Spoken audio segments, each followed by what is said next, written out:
We've had it all wrong. Everybody. We've had it all wrong. The very last thing we need to do is clean the ocean. Very last. Yeah, there is a garbage truck of plastic entering the ocean every minute of every hour of every day. And countless birds and animals are dying just from encountering plastic. We are experiencing the fastest rate of extinction ever, and plastic is in the food chain. And I'm still here standing in front of you telling you the very last thing we need to do is clean the ocean. Very last. If you were to walk into a kitchen, sink overflowing, water spilling all over the floor, soaking into the walls, you had to think fast. You're going to panic. You've got a bucket, a mop, or a plunger. What do you do first? Why don't we turn off the tap? It would be pointless to mop or plunge or scoop up the water if we don't turn off the tap first. Why aren't we doing the same for the ocean? Even if the ocean cleanup project, beach plastic recycling programs, or any well-meaning ocean plastic company was 100% successful, it would still be too little, too late. We're trending to produce over 300 million tons of plastic this year. Roughly 8 million tons are racing to flow into the ocean to join the estimated 150 million tons already there. Reportedly, 80% of ocean plastic is coming from those countries that have extreme poverty. And if you live in the grips of poverty, concerned always about food or shelter or a sense of security, recycling, it's beyond your realm of imagination. And that is exactly why I created the Plastic Bank. We are the world's largest chain of stores for the ultra-poor, where everything in the store is available to be purchased using plastic garbage. Everything. School tuition, medical insurance, Wi-Fi, cell phone minutes, power, sustainable cooking fuel, high-efficiency stoves. And we keep wanting to add everything else that the world may need and can't afford. Our chain of stores in Haiti are more like community centers, where one of our collectors, Lisa Nassis, has the opportunity to earn a living by collecting material from door to door, from the streets, from business to business. And at the end of her day, she gets to bring the material back to us, where we weigh it, we check it for quality, and we transfer the value into her account. Lisa now has a steady, reliable source of income. And that value we transfer into an online account for her. And because it's a savings account, it becomes an asset that she can borrow against. And because it's online, she has security against robbery. And I think more importantly, she has a new sense of worth. And even the plastic has a new sense of value.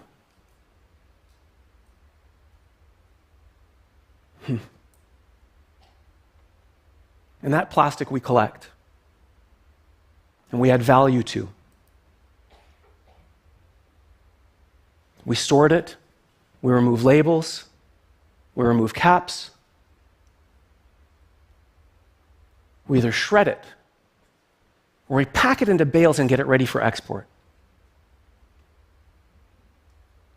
Now, it's no different than walking over acres of diamonds. If Lisa was to walk over acres of diamonds, but there was no store, no bank, no way to use the diamonds, no way to exchange them, they'd be worthless too. And Lisa was widowed after the 2010 Haitian earthquake, left homeless without an income. And as a result of the program, Lisa can afford her 2 daughters' school tuition and uniforms. Now that plastic, we sell. We sell it to suppliers of great brands like Marks and Spencer's, who have commissioned the use of social plastic in their products. Or like Henkel, the German consumer goods company, who are using social plastic directly into their manufacturing. We've closed the loop in the circular economy. Now buy shampoo or laundry detergent that has social plastic packaging, and you are indirectly contributing to the extraction of plastic from ocean-bound waterways and alleviating poverty at the same time. And that model is completely replicatable. In Sao Paulo, a church sermon encourages parishioners to not just bring offering on Sunday, but the recycling too. We then match the church with the poor, where I believe more powerfully we could match a mosque in London with an impoverished church in Cairo.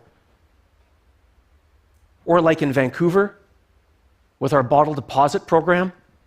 Now any individual or any group can now return their deposit refundable recyclables, and instead of taking back the cash, they have the opportunity to deposit that value into the account of the poor around the world. We can now use our recycling to support and create recyclers. One bottle deposited at home could help extract hundreds around the world. Or like Shell, the energy company, who's invested in our plastic neutral program. Plastic neutrality is like carbon neutral. But plastic neutrality invests in recycling infrastructure where it doesn't exist, and provides an incentive for the poor by providing a price increase.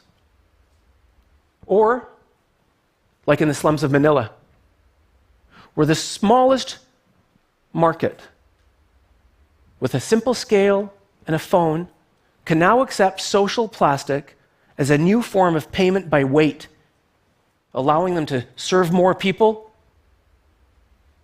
and have their own greater social impact. And what's common here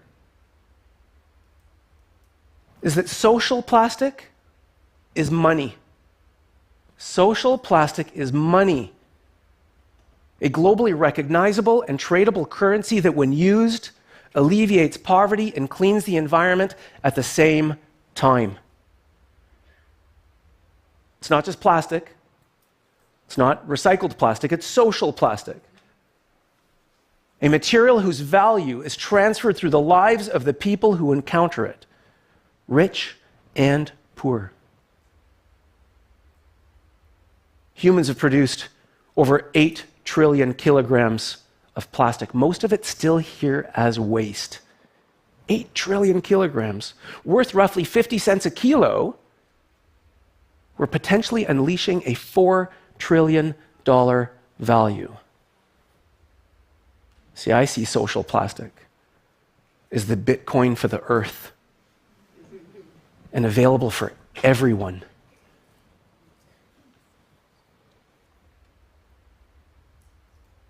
Now, the entire ecosystem is managed and supported through an online banking platform that provides for the safe, authentic transfer of value globally. You can now deposit your recyclables in Vancouver or Berlin, and a family could withdraw building bricks or cell phone minutes in the slums of Manila. Or Lisa? She could deposit recycling at a center in Port-au-Prince, and her mother could withdraw cooking fuel or cash across the city. And the app adds rewards, incentives, group prizes, user rating.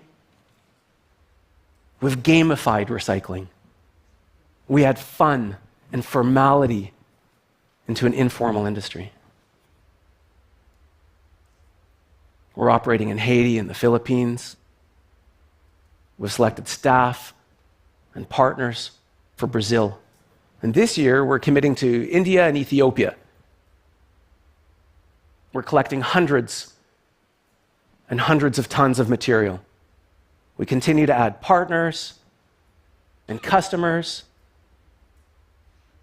and we increase our collection volumes every day. Now, as a result of our program with Henkel, they've committed to use over 100 million kilograms of material every year. That alone will put hundreds of millions of dollars into the hands of the poor and the emerging economies. And so now, we can all be a part of the solution and not the pollution. And so, okay, maybe cleaning the ocean's futile. It might be. But preventing ocean plastic could be humanity's richest opportunity. Thank you.